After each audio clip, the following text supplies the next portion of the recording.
नमस्कार दर्शक बंधु, आपण मानक डिवाइन जगन्नाथ चैनल को स्वागत करुछि।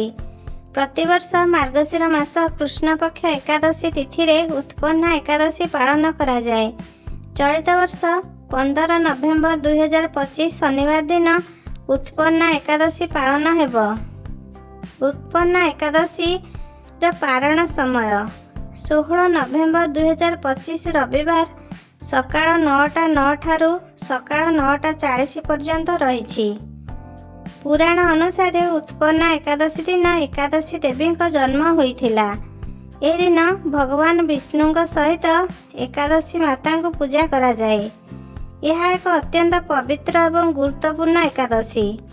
एकादशी व्रत कले समस्त पापरु मुक्ति मिले, मोक्ष प्राप्ति हुए, धन धान्य वृद्धि हुए एवं घरे शांति और समृद्धि बढ़े।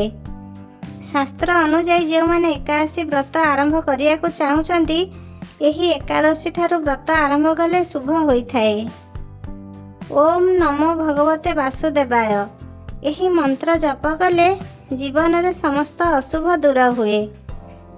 आपण माने एकादशी व्रत पालन करी श्री हरि विष्णु का कृपा लाभ करंतु।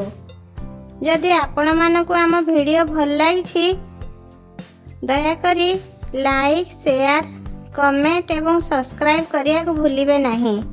जय श्री हरि।